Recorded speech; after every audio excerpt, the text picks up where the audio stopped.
butuh banyak orang-orang yang nggak hanya melakukan, tapi sebelum sebelum mengalihfungsikan itu mikir gitu.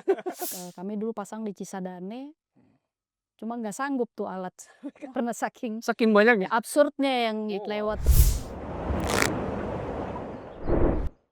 Kalau kita bicara lebih dalam ya, Hmm. sebenarnya kita harus lihat sejarahnya dulu. Hmm. Jadi, terutama ini kan bicara Pulau Jawa ya, Hmm. gitu. Pulau Jawa ini memang, rentan banget sama abrasi, terutama di pesisir utaranya, Hmm.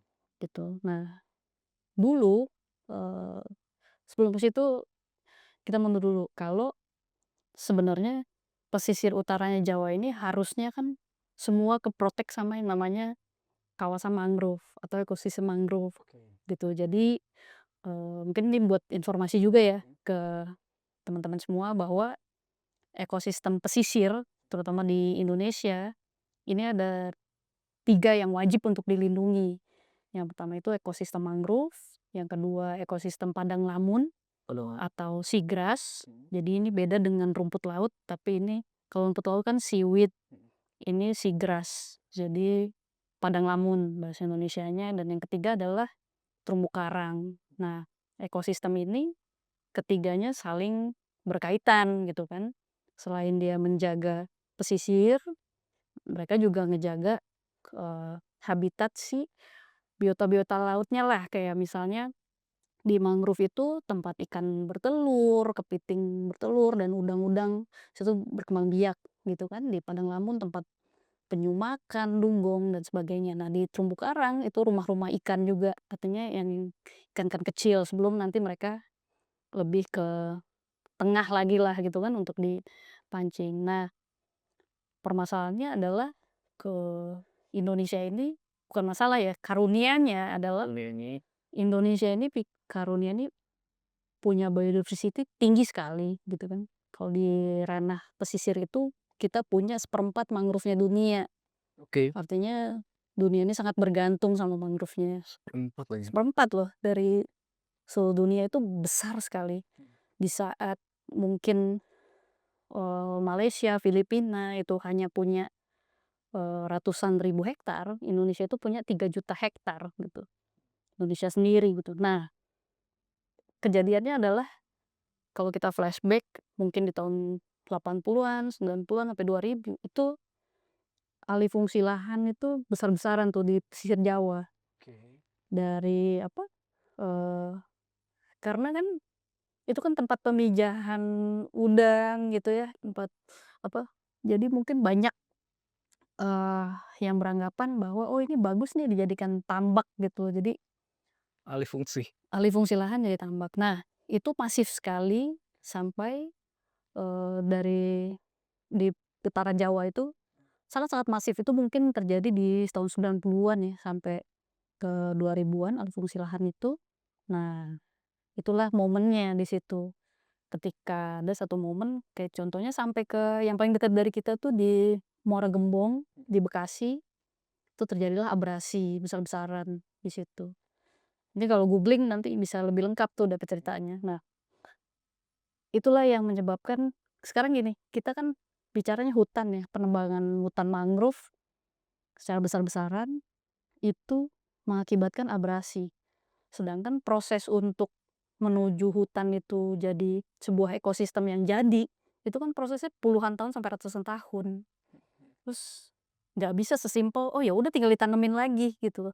Itu kan itu namanya ngayal buat saya sih gitu kan. Jadi Oke. itu sesuatu yang nggak bisa diubah cuman dalam hitungan nanam bibit selesai gitu, tapi udah terjadi kerusakan yang parah gitu kan. Makanya di pesisir kayak di ya titik poinnya itu Semarang, Demak gitu kan, itu punya abrasi yang luar biasa. Itu saya dari ceritanya dari sisi apa, pesisir ya gitu, karena nanti ada kalau ada komentar untuk kontur di Semarang sendiri yang emang patahan itu beda lagi lah, tapi secara kenyataannya pesisir pesisir, di Jawa itu rusak parah gitu. Nah, makanya, eee, kenapa itu terjadi gitu. Nah, memang di tahun sekitar tahun 2005 ketika udah kesadaran udah mulai banyak, sekarang udah mulai ditanamin lagi. Bahkan yang di Semarang itu, akhirnya, saya kenal dan orangnya masih ada nih sampai sekarang masih sehat, Pak Sururi itu mulai nanam mangrove di tahun 90-an, Udah 90. akhir 90-an sampai sekarang dia konsisten. Nah, itu udah cukup signifikan hasilnya. Oke. Yang tadinya nelayan harus jauh-jauh cari ikan, nah sekarang juga udah lebih deket lah cari ikannya gitu. Jadi itu sesuatu yang kadang gini loh, kita nih ngerusak nih, kalau ngerusak kan cepet ya gampang gitu, tapi pengennya ngembalikinnya cepet gitu, sedangkan itu sesuatu yang natural kan, yang Betul. alami dan prosesnya nggak secepat itu. Jadi pentingnya sebelum merusak dipikir dulu gitu dampaknya gitu kan. Karena kalau nebang-nebang cepet lah gitu kan. Cepet. Tapi ketika untuk ngebalikin itu yang effortnya luar biasa karena dalam 10 tahun ini, eee, si Soldier kan ngelakuinnya udah 10 tahun nih, sekarang udah ada di 29, titik konservasi. Itu pun baru kelihatan atau bisa diakui lah, apa namanya, signifikansinya itu sekarang-sekarang ini. Oke. Karena dulu kan untuk mencoba buka lahan, kan harus berdialog kan, otomatis, "Wah kalau kalian nanam, saya nambak ikan di mana?" Gitu kan. Nah, contohnya kayak di Tangerang, itu kami penjajakannya 2 tahun bisa sampai menanam. Nah, ya penolakan juga banyak gitu kan, karena kan mereka biasa nambak di situ ya kan. Nah, untuk masuk ke masyarakat, kita kan juga nggak bisa pakai bahasa-bahasa yang ilmiah, bahasa-bahasa, "Wah nanti abrasi apa segala macam," karena kan masyarakat itu mikirnya, ya kita mau cari uang di mana, kita mau ambil ikan di mana gitu. Nah, sampai, di beberapa daerah itu kita harus ajak ngobrol, terus ajak ngopi dulu gitu kan, sampai coba sedikit dulu, sampai sekarang baru beberapa tahun terakhir mereka rasa, "Oh iya ya jadi banyak ikannya, jadi apa, jadi gampang cari ikannya."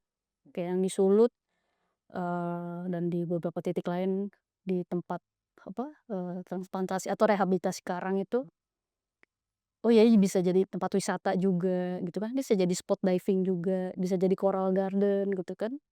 Nah itu baru terasa tuh bahkan sekarang gitu ya. Nah itulah butuh banyak orang-orang yang nggak hanya melakukan, tapi sebelum sebelum mengalihfungsikan itu, ya mikir gitu, harus dipikir dulu Iya, iya, iya. gitu. Berarti, ya Iya. itu ya Mbak, Mhm. apa, problematikanya sama masyarakat pesisir tuh ya kebutuhan ya. Nah, Betul. sebetulnya, solusi Mmm. ketika berbicara tentang tambak-tambak itu sendiri, dan mereka juga butuh penghidupan, apa sih yang ditawarkan sama si Soldier? Ya itulah, ini nggak bisa kami lakukan sendiri, Mhm, makanya harus ada, kerjasama multi pihak, mhm. multisektoral dan tentunya, swasta dan pemerintah ini harus sinergi. Itu harus karena nggak mungkin lah karena yang ditawarkan itu yang pertama harus solutif dan juga, eee, sistemik dan berkelanjutan gitu kan bahasa ribetnya lah. Karena kan kalau dari, misalnya dari siswa aja nih nanam nanam nanam nanam gitu kan terus, eee, makanya kami sebutnya, kita melakukan konservasi, kita pikirin juga nih jalur pembibitannya gitu kan. Nanti, kami ajari petani-petani atau nelayan yang mau, belajar tentang pembibitan gitu kan. Nah dari pembibitan itu nanti pada saat ada penanaman, kita beli apa bibitnya mereka gitu kan. Terus misalnya kalau lagi ada sesi penanaman, eee, kita hire juga nih, apa, masyarakat-masyarakat lokal untuk bantu menanam dan juga pada saat monitoring gitu kan, monitoring bulanan gitu kan. Nah, tentunya itu juga kan punya kapasitas nih. Biasanya, kami dorong pemerintah gitu kan untuk supaya, entah bikin sosialisasi juga ataupun edukasi juga atau misalnya dari pihak swasta seperti partner untuk lihat potensi-potensi secara ekonominya juga. Misalnya itu kan kalau ranahnya, eee, ekosistem mangrove misalnya itu kan banyak yang bisa diolah dari situ. Bisa misalnya ibu-ibunya yang bapak-bapaknya pembibitan, ibu-ibunya mengolah misalnya dari buahnya gitu kan atau dari hasil-hasil mangrove-nya, itu bisa juga gitu. Cuman kalau dari sisi soldier akan fokus ke, eee, lingkungannya Lingkungan gitu. ya. Oke oke. Eee, konservasi itu jadi kegiatan rutin si Soldier? Rutin, tapi rutin. Di setiap titik? Iya, Biasanya berapa kali setahun? setahun. Atau mungkin, ya udahlah jadi agenda rutin tapi nggak menentu gitu? Enggak sih, terjadwal sih semua. Terjadwal ya? Jadi gini, karena kami kan, saat ini sudah berpartner ya cukup banyak lah, maksudnya so far total mungkin ada kami ada 70-an partner. 70 partner? Wow. Ya, 70-an partner, ya maksudnya nggak dalam satu waktu ya, sejauh ini. Selama 10 tahun ini 70-an partner yang, eee, akhirnya bareng-bareng nih di lapangan gitu kan. Nah itu kan, eee, terjadwal untuk penanamannya di mana, berapa banyak, dan, kami ada training center-nya juga untuk orang-orang yang terjun ke lapangan itu harus siap dan mengerti bagaimana caranya dan segala macam. Karena kan safety-nya juga harus perhatikan. Nah kami kan juga ada research center-nya juga nih, gitu. Jadi dari sisi apa yang dilakukan di lapangan, semuanya berbasis studi atau berbasis ilmiah gitu kan. Jadi, eee, banyak inovasi-inovasi juga yang dilakukan bareng sama masyarakat, yang pertama. Nah yang kedua, eee, dari sisi partnership itu sebenarnya kami kan ada tanggung jawab, kan lahir tanggung jawab karena ada pendanaan ya kan.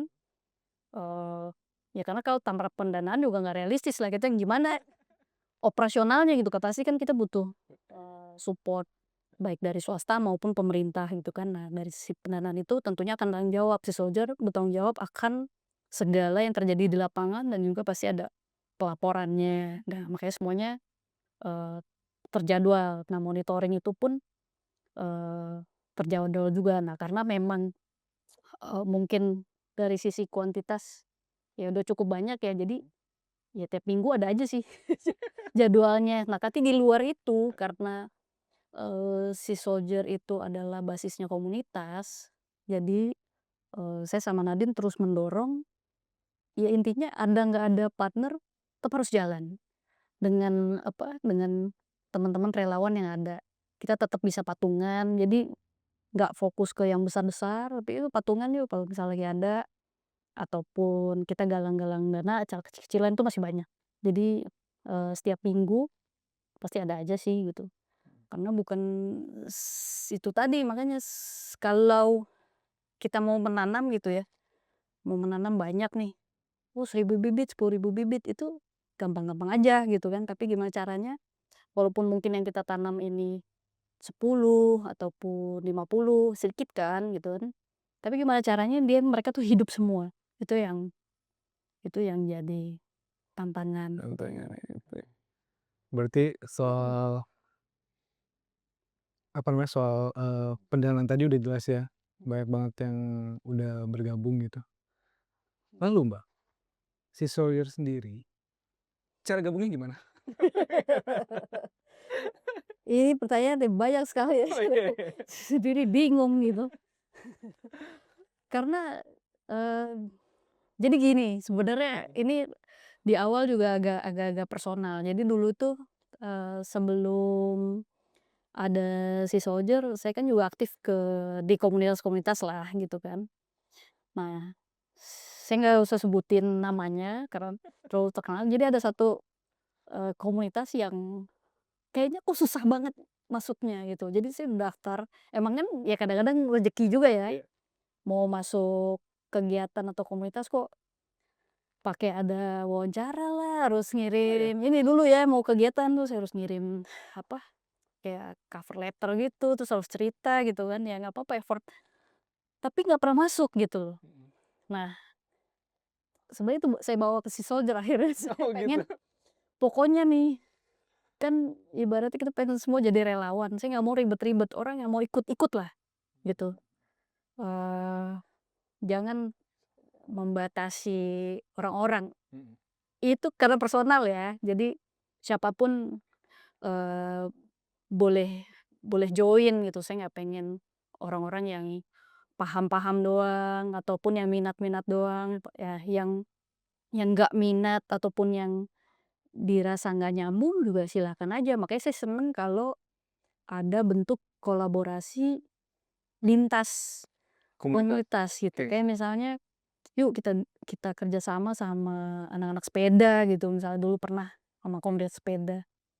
Emang apaan tuh? Maksudnya gimana cara nyambungin lingkungan sama sepeda gitu kan, padahal kita bisa segalanya bisa kita kulik kok gitu kan. Sepeda itu kan ramah lingkungan, dia nggak ada emisinya, sehat juga, terus bisa bikin campaign apa namanya, bawa botol minum sendiri gitu kan. Nah itu sesuatu yang menyenangkan gitu kan dan, eee, gimana kalau jadi cara yang jadi anggota Sea Soldier ya, ikut aja lah dapet pokoknya. Cuman jatuhnya ya, karena di daerah-daerah ini kan di 19 kota ini akhirnya punya otoritas sendiri untuk mengatur itu. Nah kadang ada yang nggak bisa Kak, itu kayaknya nanti terlalu ini, jadi mereka punya otoritas sendiri lah Oh, kok. oke oke. Ada yang melalui perekrutan, ada yang harus interview ya kayak balik lagi, jadi ya udahlah nggak apa-apa. Cuma kalau dari saya sih, yang penting justru, eee, saya pengen anak-anak sekarang itu lebih apa, kalau emang udah ada ketertarikan gitu kan, eee, saya senang dengan orang yang punya inisiatif sebetulnya. Nah inisiatif atau usaha-usaha itu kan nggak harus berat ya. Ya udah kontak ke si Soldier, tanyalah ketika ada apa namanya, ada kegiatan atau enggak, DM. Banyak kok saya tandain nih orang-orang yang apa, kayak udah kan udah jelas nih nggak ada jadwal apapun di apa, misalnya di Instagram gitu kan, tetapi konsisten sekali tiap ada tuh DM saya langsung ke pribadi di Instagram, "Kak, minggu ini ada kegiatan nggak? Minggu ini ada kegiatan nggak?" Sampai wah, orang ini konsisten gitu kan, walaupun nggak ada wah ini biasanya saya tandain yang kayak gitu. Terus, eee, akhirnya ini kejadian, saya telepon, "Kamu emang pengen banget ya?" Gitu kan, eee, pengen. Nah, gara-gara itu aja itu terbentuklah program yang training center itu dengan bantuan, mereka-mereka ini. Jadi itu bisa datang dari mana aja dan kalau saya lihat ya, kalau yang punya inisiatif dan rada nekat ini yang lebih bertahan gitu karena emang emang sesuatu yang pengen dia lakukan gitu kan. Tinggal tinggal diarahkan aja. Iya. Lewat IG juga bisa berarti ya? Mau tahu IG-nya? Bentar lagi muncul. Nah, Kalau mau ikut nekat aja lah, nekat aja lah kejar ya? aja adminnya. Oke, kejar tuh admin. Nah, Iya. merchant, Mbak, bagus nih topi. Oh, sponsor. Maksudnya Sponsor. sponsor. Ya Itu ini dijual juga? enggak, emang ini beneran dari sponsor yang emang dia punya barang, ini dari recycled nylon. Mmm. Terus, dibikinin topi khusus timnya si Soldier, Wih, gitu. keren Karena keren. kalau merchandise-nya si Soldier sih nggak banyak sebetulnya, karena bukan jadi yang utama, cuman ya lumayan ya buat branding, buat atribut, sesuatu yang dipakai, terus teman-teman seneng gitu kan, intinya itu sih. Iya. Ada satu yang bagus, Mbak, Mhm. gelang loh. Gelangnya bagus, mau lihat Dipakai lagi, muncul nih. nggak dipakai lagi. Gelangnya bagus. Sebenarnya gelang itu dipakai sama anggota resmi atau mungkin anggota yang bisa ngasih penyuluhan atau semuanya bisa dapat? Lalu, Itu Mbak, artinya apa sih? itu Ada gelang, artinya nggak? wah saya sedih banget kalau bahas itu karena Waduh. perjuangannya enggak, Oh ya. ya karena filosofinya sih. Oke oke oke. Mudah-mudahan nanti gambarnya bisa ditampilin ya. Oke. Eee, jadi gelang itu, eee, kan ada plat Plat besi. warna gold-nya besi, terus ada benangnya, 3 warna tuh, kepang 3 warna, merah, putih, biru. biru. Terus ada tulisan si Soldier-nya. Nah, itu ada filosofinya. Merah, putih, biru itu merah putih itu dari, bendera negara kita Indonesia, dan biru itu laut, Oh, laut, melambangkan laut. Nah, itu dikepang karena melambangkan kerjasama sama. kerjasama dari teman-teman semua agar meraih si warna emas itu, kemenangan, gold. Terusnya dalam ya, dalam banget. Iya, itu sebenarnya dibikin jadi buat teman-teman yang punya, eee, itu di-keep kalau bisa. Karena itu kan dibuat satu-satu oleh pengrajin lokal, Mhm, handmade, mhm. satu-satu tuh jadi dikepangin. Nah, cuman di tahun ini pensiun, jadi sudah tidak bisa diproduksi lagi di tahun ini. Iya. Tapi akan diproduksi lagi atau Enggak, terakhir tuh? jadi kemarin udah meeting panjang sama tim Oke. juga, ya berarti memang sudah waktunya 10 tahun untuk gelang tersebut. Oh, Nanti mungkin ada gelang yang lain tapi dengan bentuk yang beda, gitu. oke oke oke. Jadi yang punya jangan dihilangin. Memorable banget ya? Iya, parah banget. Gokil gokil. Kegiatan, paling dekat apa, Mbak? Mau ada acara apa? Kegiatannya, eee, biasanya memang kalau akhir tahun ini cukup padat ya, ini aja di minggu ini udah full, ada penanaman, mangrove, terus karang juga ada, terus kalau saya kan emang basisnya akademisi ya, jadi saya ngajar, mungkin nanti akan ada series atau rangkaian, ini mungkin saya dan tim yang akan, edukasi tentang electronic waste. Nah, ini kan Oh, apa tuh? mungkin lebih relate nih ke anak-anak muda, karena kita kan pakai gadget, ya kan, sekarang ada mobil, listrik yang sebenarnya, eee, electronic waste ini kan kalau udah nggak kepake akan jadi sampah juga kan. Nah, ini sebenarnya kategorinya nggak bisa disamakan dengan sampah-sampah yang lain, gitu. Jadi, saya akan keliling ke beberapa sekolah untuk edukasi itu sama partner, terus ya ada jadwal beberapa keluar kota juga untuk saya, dan 19 kota ini kan mungkin di setiap daerah itu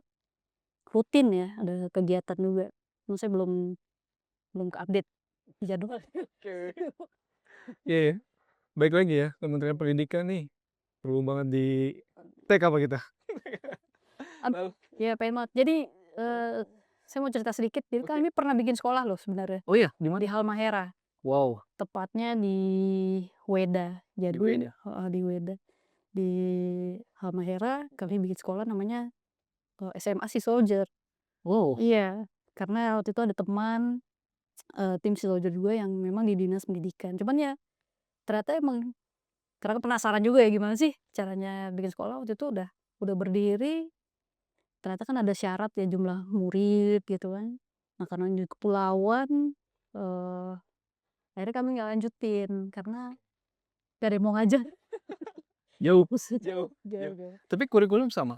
Atau Kurikulumnya berbasis lingkungan, berbasis lingkungan malah ya? kan bikin sendiri. Jadi, eee, sebenarnya nggak ya berbasis lingkungan nggak yang seberat itu juga sih, karena kan waktu itu juga sambil belajar-belajar ya, cuman, kami masukin tuh kayak misalnya, kita ada setiap hari apa, nanam pohon, entar setiap hari apa, bersih-bersih karena mereka yang di pesisir, bersih-bersih pantai gitu kan.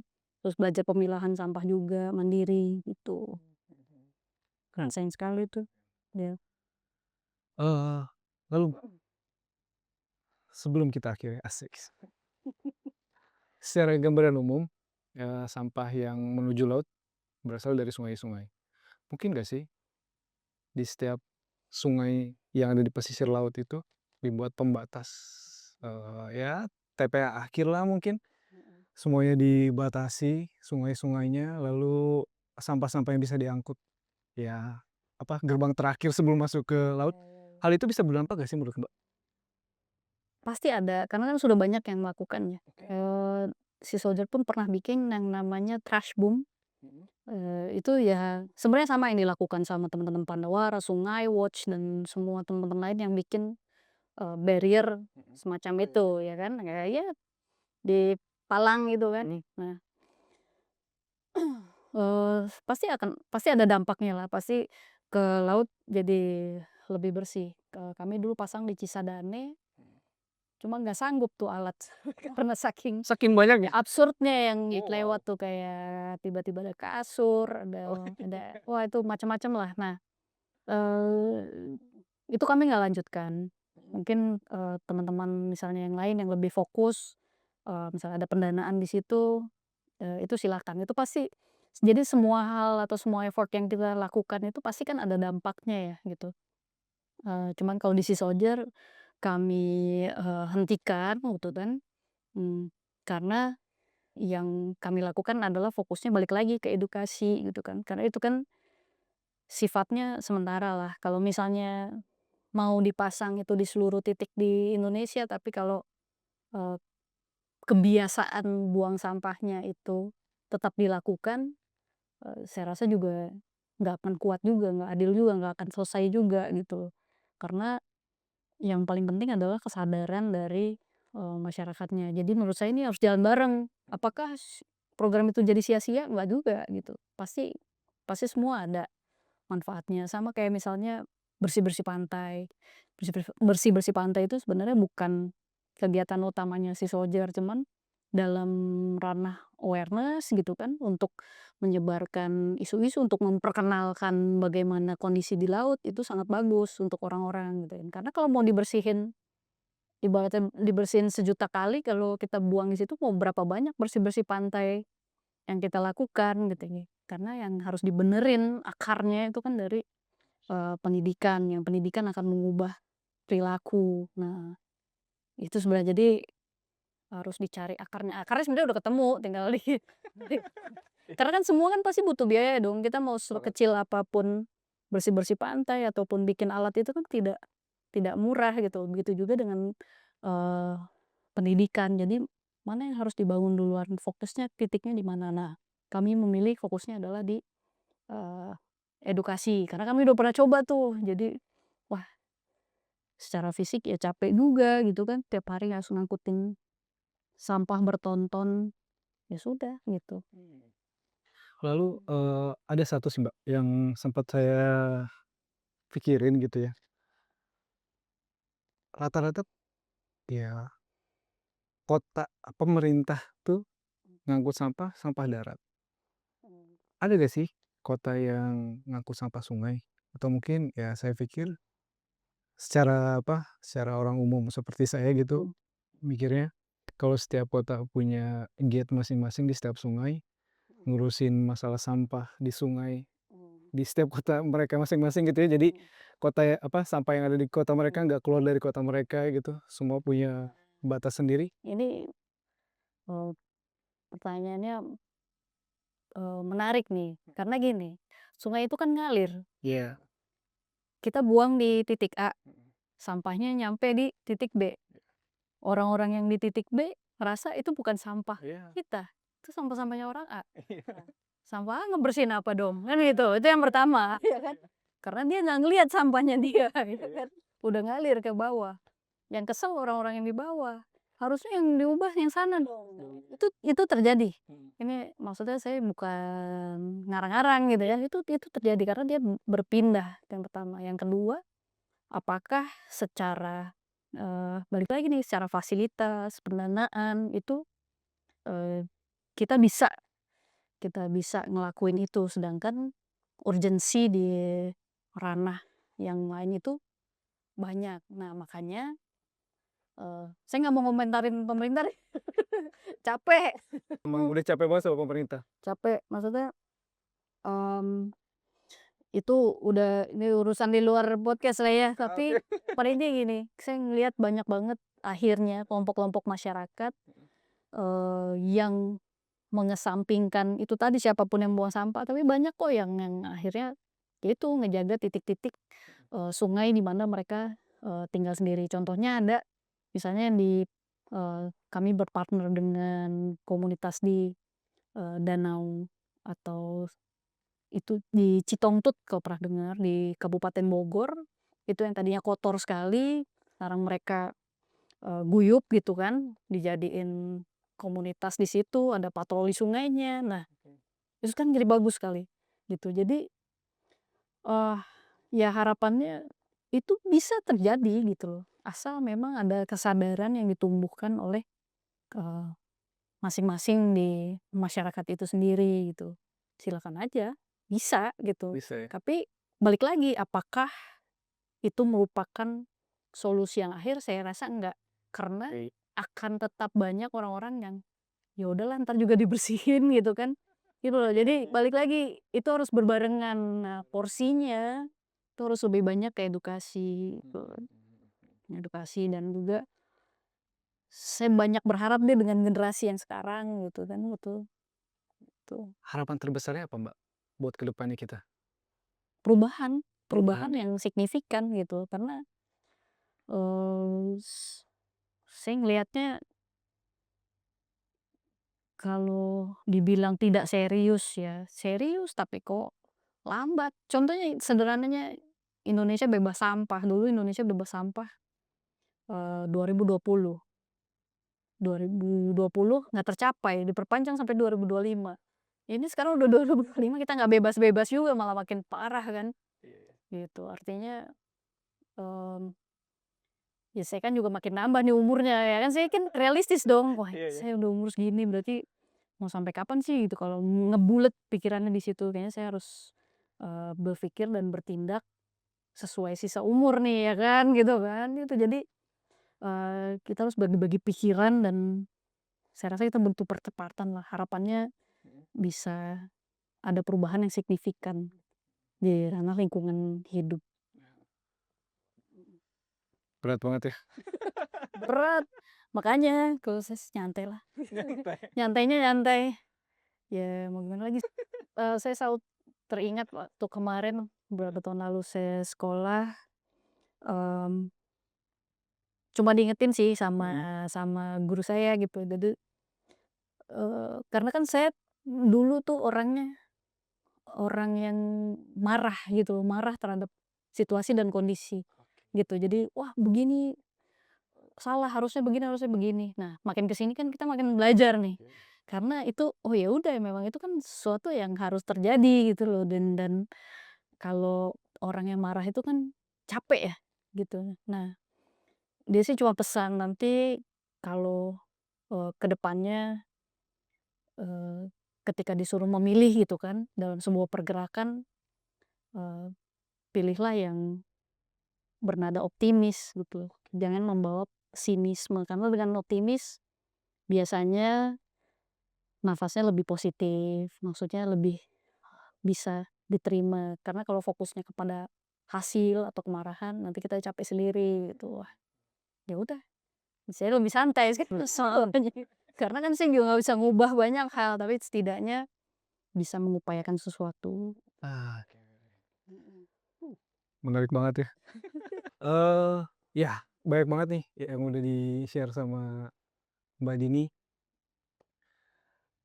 Regenerasi harus terus berlaku, harus terus ada sampai kapan pun ya.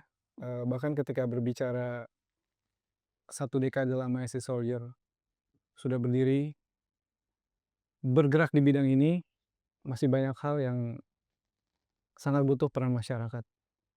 Regenerasi untuk aktivis jangan pernah selesai. Terima kasih Mbak Dini, Makasih juga. kesempatan besar banget nih kita bisa ngobrol-ngobrol sama si Soldier, aktivis laut pesisir.